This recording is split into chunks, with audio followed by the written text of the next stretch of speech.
دیکھو اس میں نظر تو برحق ہے، لگنے کا امکان ہوتا ہے، لیکن ہر وہ چیز جس کا امکان ہو ضروری نہیں ہے کہ وہ لازمی ہو بھی جائے۔ امکانات کی دنیا تو بہت بڑی ہے نا، اس میں افراط اور تفریط ہے۔ کچھ لوگ تو ایسے ہیں جو نظر کے وجود ہی کو نہیں مانتے، وہ کہتے ہیں نظر سرے سے لگتی ہی نہیں ہے، اور کچھ لوگ کہتے ہیں ایسے ہیں کہ اس میں بہت مبالغہ کرتے ہیں، ان کو ہر وقت لگ رہی ہوتی ہے ان کے رائے کے مطابق کہ اس کو لگ گئی، اس کو لگ گئی، اس کو لگ گئی، یہی چلتا رہتا ہے پروگرام۔ تو نہ اس میں وہمی بننے کی ضرورت ہے اور نہ نظر کا انکار کرنا جائز ہے ہمارے لیے۔ جو لوگ نظر کا انکار کرتے ہیں نا، وہ ہیں سیکولر لوگ، لبرل لوگ جو شریعت کو نہیں مانتے۔ وہ کہتے ہیں اس کی کیا دلیل ہے؟ بھائی ہمارے پاس دلائل، مشاہدہ بھی دلیل ہوتی ہے، لیکن وحی خود دلیل ہے ہماری نظر میں۔ وحی جب نبی صلی اللہ علیہ وسلم نے بتا دیا کہ العین حق، نظر برحق ہے، تو ہمارے لیے یہ بھی ایک دلیل ہے۔ اب کوئی رسول کو مانتا ہی نہ ہو، اللہ کو مانتا ہی نہ ہو، تو وہ نہ مانے، وہ اس کا ہیڈیک ہے۔ ہم کوئی سائنسدانوں کو مجبور تھوڑی کر رہے ہیں کہ آپ نظر کو مانو۔ سائنسدان جنت مانتے ہیں کہ جنت ہے؟ جواب دینا۔ سائنسدان مانتے ہیں موت کے بعد دوبارہ زندگی ہے؟ یہ سائنس کا ٹاپک ہی نہیں ہے بھائی، سائنس یہاں تک پہنچی نہیں ہے۔ تو نظر تو برحق ہے، کوئی بھی اچھی چیز ہو، کوئی بھی بہت ہو، تو اس میں چانس ہوتا ہے کہ نظر لگ جائے۔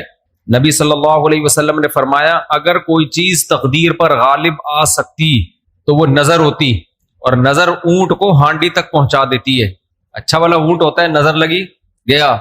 آپ نے دیکھا ہوگا بڑے بڑے اونچے کٹے بیل لوگ لے کر آتے ہیں بقرعید کے دنوں میں، بعض دفعہ نظر لگتی ہے دھڑام سے گر جاتے ہیں، بعض دفعہ ویسے ہی گر جاتے ہیں غربت مہنگائی سے متاثر ہو کے، لیکن بعض دفعہ نظر بھی لگتی ہے۔ تو ہمارے پاس جو نظر کے برحق ہونے کی دلیل ہے وہ رسول اللہ صلی اللہ علیہ وسلم کا قول۔ اسی وجہ سے یعقوب علیہ السلام نے جب اپنے بیٹوں کو مصر بھیجا تو خوب لمبے خوبصورت بیٹے تھے، تعداد میں بھی زیادہ تھے، تو ان سے کیا فرمایا؟ لا تدخلوا من باب واحد وادخلوا من ابواب متفرقہ۔ اے میرے بیٹو، ایک دروازے سے داخل نہ ہونا، متفرق دروازوں سے داخل ہونا، کیونکہ ایک ہی گیٹ سے جب جائیں گے نا، ایک باپ کے 11 بیٹے اتنے خوبصورت اور لمبے لمبے اور خوبصورت جوان، تو لوگ بولیں گے یار کیسا خوش قسمت باپ ہے جس کے 11 بیٹے ہیں۔ سمجھتے ہو کہ نہیں سمجھتے؟ آج کل تو فیملی پلاننگ نے نظر کا چانس ہی ختم کر دیا، 2 بچے ہوتے ہیں وہ بھی اچھے نہیں ہوتے۔ تو یہاں قرآن سے بھی ہمیں، حدیثوں سے بھی پتہ چلتا ہے کہ امکان ہے، لیکن ایک بات یاد رکھو، دنیا میں یہ بہت امپورٹنٹ بات ہے، کاش اس کو سمجھ جاؤ، یہ تجربوں کا نچوڑ ہے جو میں آپ کے سامنے پیش کر رہا ہوں۔ امکانات کی بیس پہ یقینی دعوے کرنا یہ تمام گمراہیوں کی بنیاد ہے۔ جادو کا بھی امکان ہوتا ہے، کسی پہ جادو ہو جائے، ہزاروں میں کسی ایک پہ، لیکن روحانی عامل کے پاس جب آپ جاؤ گے کہے گا آپ پہ بھی جادو، آپ پہ بھی جادو، آپ پہ بھی جادو، آپ پہ بھی جادو۔ جب آپ کرو گے نا کہ بھائی مجھ پہ جادو کیسے ہے، تو کہے گا کیا جادو برحق نہیں ہے؟ سمجھ میں آ رہی ہے بات؟ ڈاکٹر یہ بدماشی کبھی نہیں کرتا۔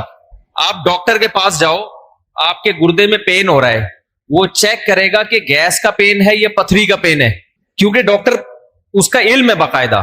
وہ کبھی یہ نہیں کہے گا کہ پتھری ہے بس تکا مار دیا، بھائی ڈاکٹر صاحب پتھری کا پین کیوں ہے؟ تو وہ جواب میں کہ کیا گردوں میں پتھری ہوتی نہیں ہے کیا؟ آپ بولو گے ہوتی تو ہے، میرے ہے یا نہیں ہے، مجھے تو یہ تو بتاؤ۔ حالانکہ گردوں میں پتھری ہونے کا جتنا چانس ہے نا، جتنی پرسنٹیج 100 میں، جادو کی اس سے بھی کم ہے، ہزاروں میں کسی ایک پہ ہوتا ہے جادو۔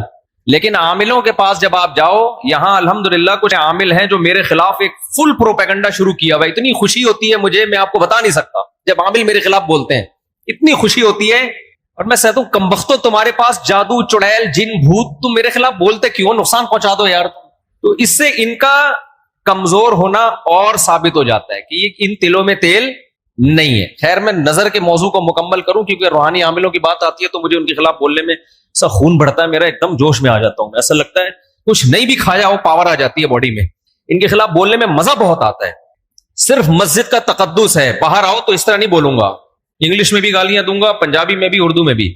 یہاں بڑے بڑے عامل ہیں جو بڑے پنپ رہے ہیں، اور ہمارے بڑے بڑے مولانا جا جا کے نا ان کو پروموٹ کر رہے ہیں، بے شرموں کو، ان بے غیرتوں کو۔ خیر فی الحال اتنی گالی کافی ہے۔ تو اچھا میں کیا کہہ رہا تھا یار، عاملوں کے ٹاپک آتا ہے تو اتنی خوشی ہوتی ہے۔ جی نظر کی بات کر رہا تھا میں۔ تو نظر میں جو ہے نا لگنے کا چانس ہوتا ہے، یہ ہے، لیکن چانس سے فائدہ اٹھا کے ہر ایک کو یہ کہنا کہ تم پہ جادو ہے، تم پہ نظر ہے، تم پہ یہ ہے، ڈاکٹر یہ کام نہیں کرتا. شوگر کا چانس ہوتا ہے آپ کو کہ شوگر ہے، لیکن یہ تو نہیں کہ ڈاکٹر جب تک کمپلیٹلی تحقیق نہ کر لے ڈاکٹر نہیں کہے گا تمہیں شوگر ہے، تمہارے گردوں میں پتھری ہے، تمہارے پیٹ میں یہ مسئلہ ہے. حالانکہ امکانات تو ہوتے ہیں، لیکن آپ یہ جو ڈرامے باز لوگ ہیں نا روحانی عامل، ان کے پاس جاؤ گے نظر ہی لگی ہوئی ہے آپ کو. لازمی کیا لگی ہے؟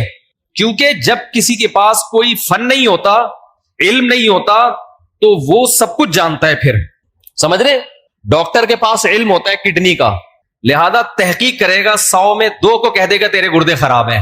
عاملوں کے پاس چونکہ جن چڑیل بھوت کا علم ہوتا ہی نہیں ہے، لہذا ہر ایک پر جن بھی ہے، چڑیل بھی ہے، اور بھوت بھی ہے، اور نظر بھی ہے، اور موکل بھی ہیں، اور حمزاد بھی ہیں، اور پتہ نہیں کیا کیا ہے، ڈرامے بازی. سمجھتے ہو؟ جب ان کو بولو کہ کیا دلیل ہے، تو بھائی امکانات کی دنیا میں امکان کہ فلانے پہ لگ گئی تھی، فلاں پہ لگ گئی تھی، تو خوب سمجھ لو امکانات کی بیس پہ یہ کہنا کہ ابھی دیکھو ایک مولانا صاحب کا کلپ آیا، انہوں نے کہا کہ نبی صلی اللہ علیہ وسلم نے فرمایا کہ ہر بیماری کی دوا اللہ نے رکھی ہے دنیا میں، یہ صحیح حدیث ہے. پھر انہوں نے ایک دوا بتائی کہ یہ شوگر کی بہترین دوا ہے. بھائی آپ ڈاکٹر ہو، آپ سائنٹسٹ ہو، کہہ رہے میں نے یہ کہیں سے نکالی ہے. ڈاکٹر کہہ رہے ہیں شوگر ایک اسٹیج پہ پہنچنے کے بعد لا علاج ہے، یہی کہتے ہیں نا ڈاکٹر. بھائی شوگر ایک اسٹیج پہ پہنچ جائے تو وہ کیا ہو جاتی ہے، اب ٹھیک نہیں ہو سکتی، کنٹرول کرنی پڑے گی، لبلبا ٹھیک نہیں ہوگا آپ کا. لیکن انہوں نے کہا کہ دیکھو ہر بیماری کی اللہ نے شفا پیدا کی ہے، تو یہ میڈیسن، یہ کوئی دیسی نسخہ ہے، یہ شوگر ٹھیک کر دے گا. اب دلیل کیا دے رہے ہیں؟ ہر بیماری کی اللہ نے دوا پیدا کی، یقیناً کی ہے، لیکن کیا وہ آپ کو معلوم ہے؟ کیا وہ دوا یہ ہے جو آپ پیش کر رہے ہیں؟ اس کی کیا دلیل ہے؟ بھائی بہت ساری دوائیں لوگوں کو معلوم نہیں ہے.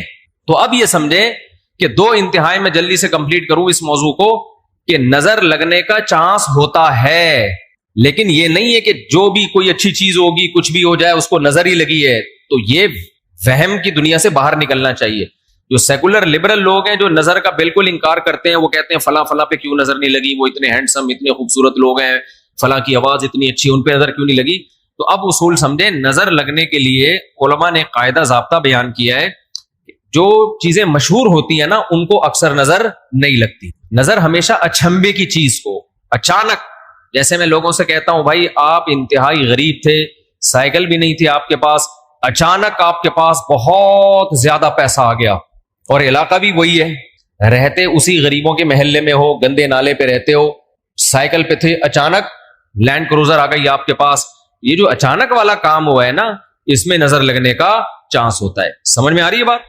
اب دیکھو یعقوب علیہ السلام کے بیٹے مصر میں ان کے ساتھ ہی رہتے تھے، سوری مصر میں نہیں، شام میں ساتھ رہتے تھے. وہاں یعقوب علیہ السلام نے نظر سے بچنے کا یہ والا اہتمام ہمارے علم میں نہیں ہے کہ بچوں کو کہو دروازے سے الگ الگ جایا کرو، ایک ہی دروازے. لیکن جب مصر جا رہے ہیں نا، اجنبی جگہ ہے، وہ لوگ یعقوب علیہ السلام کے بیٹوں سے مانوس نہیں ہیں. وہاں یعقوب علیہ السلام نے کہا ایک نئی جگہ پہ جا رہے ہو، اچانک اتنے بیٹے جب لوگ دیکھیں گے نا خوبصورت، وہاں چانس ہے. تو اس سے پتہ چلتا ہے کہ اپنی نعمت کو آہستہ آہستہ ایکسپوز کرنا چاہیے. سمجھتے ہو کہ نہیں سمجھتے؟ آہستہ آہستہ کیا کرنا چاہیے؟ پہلے پہلی ہو پھر دوسری، استغفر اللہ، یعنی آہستہ آہستہ. ایک کمارا آدمی جس کو کوئی رشتہ نہیں دے رہا، اچانک 4 بیویاں لے کے گھوم رہا ہے، تو چانس ہوتا ہے اس کے نظر لگنے کا. اس لیے ایک دم سے نہیں، تھوڑا تھوڑا آہستہ آہستہ. پہلے ایک پہلی ہوگی، دوسری میں کچھ پٹو گے، تھوڑی بےزتی ہوگی، تھوڑی عزت ہوگی، کچھ لڈو کچھ گالیاں مل جل کے، پھر تیسری. تو اس طرح کر کے چلانا، ٹھیک ہے؟ تو اچانک کوئی نعمت آتی ہے تو اس پہ نظر لگنے کا چانس ہوتا ہے. دوسری بات یہ ہے کہ نظر سے بچنے کے لیے جو نبی صلی اللہ علیہ وسلم نے دعائیں بتائی ہیں، ان دعاؤں کا اہتمام کرنا چاہیے. اعوذ بکلمات اللہ التامہ من کل شیطان وہامہ ومن کل عین لامہ، یہ دعا پڑھنی چاہیے. اور اپنی نعمت کا اظہار ان لوگوں کے سامنے کرنا چاہیے جو آپ سے محبت کرتے ہیں، وہ خوش ہوں گے. بعض دفعہ انسان دوسرے سے محبت کے دعوے کرتا ہے لیکن جیلس ہو جاتا ہے. وہ جب آپ اس کو بتاتے ہیں نا میرے پاس اتنا پیسہ، میری ارننگ اتنی ہو گئی، تو وہ اندر اندر سے جل رہا ہوتا ہے. تو حاسد کی نظر لگنے کا چانس زیادہ ہوتا ہے. سمجھتے ہو؟ تو اپنی نعمت ہر ایک کے سامنے نہیں بیان کرنی چاہیے. بعض دفعہ اپنی نظر بھی لگتی ہے انسان کو، تو خود پسندی میں، عجب میں مبتلا نہیں ہونا چاہیے. جب بھی کوئی نعمت ہو، آدمی کیا کہے؟ اللہ کی دین ہے بھائی، میرا کمال نہیں ہے. کس کی دین ہے یہ؟ اللہ کی دین ہے. تو ان چیزوں کے اہتمام سے نظر کا چانس کم ہو جاتا ہے. باقی عاملوں کے پاس نہ نظر کا کوئی علاج ہے سوائے مسمرزم کے. دماغ کو کنٹرول کر کے کچھ الٹی سیدھی چیزیں آپ کی کھوپڑی میں ڈال دیتے ہیں, تو اس سے آپ سمجھتے ہو کہ میں ٹھیک ہو رہا ہوں. ٹھیک نہیں ہوتے, آپ مینٹلی تھوڑا سا کیا ہو جاتے ہو, مطمئن ہو جاتے ہو. اور ان کا اپنا دماغ بھی خراب ہوتا ہے, آپ کا بھی دماغ خراب کرتے ہیں, سمجھتے ہو. اچھا, میں جب عاملوں کے خلاف بولتا ہوں, لوگ کہتے ہیں یہ 2 نمبر عاملوں کے خلاف ہے. بالکل غلط بات. میں 1 نمبر عاملوں کے خلاف, یہ ذہن میں رکھو. 2 نمبر کو تو میں لفٹ ہی نہیں کراتا. میں ان عاملوں کے خلاف ہوں جن کو علماء بزرگان دین سمجھتے ہیں کہ بہت بڑی پہنچی ہوئی چیز ہے یہ. میں ان کو 2 نمبر سمجھتا ہوں. یہ کخ بھی نہیں کر سکتے, سمجھتے ہو, یہ کچھ بھی نہیں کر سکتے, چاہے امریکہ میں ہو, چاہے جاپان میں ہو, چاہے پاکستان میں ہو, چاہے کراچی میں ہو, چاہے پنجاب میں ہو, سب ایک جیسے ہیں. اس لیے اپنے آپ کو بچاؤ ان فضول لوگوں سے. اچھا بھائی, حضرت محمد صلی اللہ علیہ وسلم پر جادو کے اثرات سے متعلق اہل سنت کا کیا عقیدہ ہے؟ نبی پر جادو ہوا تھا, بخاری مسلم سے ثابت ہے, لیکن ہوا کیوں تھا؟ آپ کہیں گے نا, ایک طرف تو آپ کہہ رہے ہیں جادو اتنی آسان نہیں ہے, ہزاروں میں کسی ایک پہ, تو پیغمبر پہ ہو گیا. دیکھو, کچھ چیزیں نبی صلی اللہ علیہ وسلم کے ساتھ ایسی ہوئی ہیں جن میں کوئی حکمت تھی. یہودی آپ کو جادوگر کہتے تھے, جادوگر جادوگر. اللہ نے تھوڑا سا اثر ہونے دیا تاکہ یہودیوں کو الزام لگانے کا موقع نہ ملے. جادوگروں پہ جادو کا اثر نہیں ہوتا, تو تھوڑا سا اثر اللہ نے ہونے دے دیا. اتنا اثر کہ آپ کبھی کبھار بھولنے لگے کچھ چیزیں, کچھ کام کیا ہوتا آپ کو یاد نہ ہوتا. اس سے زیادہ اثر نہیں ہوا آپ کے اوپر. اور یہ اثر اس لیے اللہ نے ڈالا تاکہ لوگوں کو یقین آ جائے آپ بشریت میں کامل ہیں اور آپ جادوگر نہیں ہیں. اصل مقصد یہ الزام کی نفی تھی.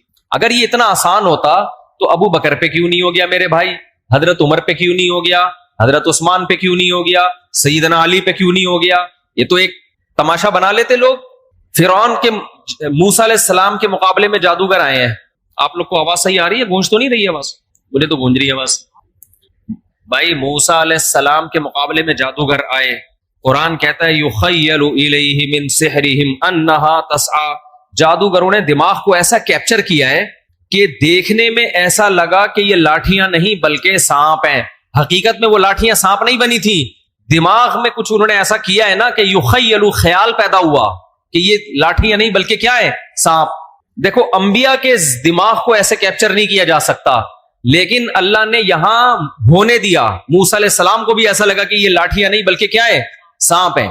اس میں حکمت تھی نا, تاکہ مقابلہ تو ہو. اب سوال پیدا ہوتا ہے, جب موسیٰ علیہ السلام مقابلہ جیت گئے, فرعون نے دھمکی دی جادوگروں کے کہ تمہارے ہاتھ پاؤں کاٹ کے میں قتل کر دوں گا, تو جادوگر وہی رسیاں دوبارہ فرعون کی طرف پھینک دیتے کہ تو قتل کر کے دکھا ہمیں. کیا خیال ہے بھائی؟ یا فرعون پہ جادو کر دیتے. ہوا جادو فرعون پہ؟ بولتے کیوں نہیں؟ مجھے تو لگ رہا ہے آپ لوگ پہ ہو گیا. نہیں ہوا نا فرعون پہ جادو. بھائی, جادوگر ہزاروں جادوگر تھے, سینکڑوں تو تھے ہی. انہوں نے سوچا کہ یار تو ہمیں دھمکی دے رہا ہے, انتر منتر کلی کل انتر ہو جا منتر چھو, یوں کرتے فرعون ٹیڑھا ہو جاتا. فرعون کی ساس کو کچھ چیزیں سکھا دیتے. کیا خیال ہے؟ جٹھانی فرعون کی زوجہ جو تھی حضرت آسیہ رضی اللہ عنہا, ان کو کہہ دیتے کہ تم اپنی ساس سے کچھ کروا دو یا جٹھانی سے, وغیرہ وغیرہ جو بھی ہے. تو ایسا نہیں ہوتا بھائی. فرعون نے دھمکی دی اور ہاتھ پاؤں کاٹ کے ان سب کو شہید کر دیا, کچھ بھی نہیں ہو سکا. ایسا نہیں ہوتا. جادوگروں کو ایک ماحول چاہیے, اسی میں وہ سب کچھ کرتے ہیں. تو یہ ہم سے زیادہ کمزور ہوتے ہیں, ان سے ڈرنے کی بالکل ضرورت نہیں ہے. دنیا میں سب سے کم اگر ڈرو نا تو عاملوں سے اور جادوگروں سے سب سے کم ڈرا کرو. جیسے کہ پولیس والے ان سے بالکل بھی نہیں ڈرتے. اکثر آپ نے دیکھا ہوگا ریڈ پڑتی ہے نا پولیس والوں کی عاملوں کے پاس, تو پولیس والے جاتے ہیں, پولیس میں جو گٹکا کھانے والا ہے نا وہ اٹھا کے لے آتا ہے عامل کو, تھانے میں بند کر دیتا ہے. عامل اس کا کچھ بھی نہیں بگاڑ سکتا. سوچو, جو عامل ایک گٹکا کھانے والے پولیس والے کے سامنے کچھ نہیں کر سکتا, وہ اس عامل کی پوری ٹیم کو اٹھا کے لاک اپ کر دیتے ہیں یہ لوگ. وہ سنگدل محبوب تمہارے قدموں میں کہاں سے لا سکتا ہے؟ وہ سنگدل محبوب تمہارے قدموں میں کہاں سے لا سکتا؟ تو یہ دنیا کے سب سے کمزور, سب سے ضعیف قوم روحانی عامل ہوتے ہیں, لیکن دماغ کا کھیل ہے سارا. تو لوگ ان سے ڈر رہے ہوتے ہیں. نہیں ڈرو تو آپ طاقتور ہو, سمجھتے ہو. آج مجھے ایسا لگ رہا ہے گلوکوز کی 3 بوتلیں چڑھا لی میں نے. اور عاملوں کے خلاف بولتا ہوں اتنی, کیونکہ عامل میرے خلاف بہت سرگرم ہو گئے ہیں آج کل. ابھی علماء کا ایک وفد گیا کسی عامل کے پاس, وہ وفد پہلے میرے پاس آیا, گپ شپ ہوئی, بیٹھے, میں نے ان کو رات کو کھانے کی دعوت دی. انہوں نے کسی سے ملنے جا رہے تھے, مجھے نہیں پتا کسی عامل کے پاس گئے. اس عامل نے میرے خلاف اتنا بولا کہ انہوں نے میری دعوت ہی کینسل کر دی کہ یار یہ مفتی صاحب تو 2 نمبر ہے معاذ اللہ. انہوں نے اپنی طرف سے اس عامل کی باتوں میں آ کے, تو جب انہوں نے کسی نے مجھے بتایا, میں نے کہا اچھا ہے اللہ نے تمہاری قسمت میں یہ عامل رکھے ہوئے ہیں, تم جیسے فضول لوگوں سے اللہ نے مجھے نجات دے دی تاکہ میرا کھانا تمیز والے عقل مند لوگ کھائیں. جو عاملوں سے متاثر ہو تو اس بیچارے کا مینٹل لیول کیا ہوگا آپ سوچو. میں نے کہا ہمیں ایسے مولویوں کی بالکل بھی ضرورت نہیں ہے جن کا مینٹل لیول یہ ہے کہ چڑیل بھوت بھگانے والوں سے متاثر ہو کے آتے ہیں. یہ تو مینٹل لیول ہے آپ کا. دلائل سے کے بجائے ان لوگوں سے متاثر ہوتے ہیں.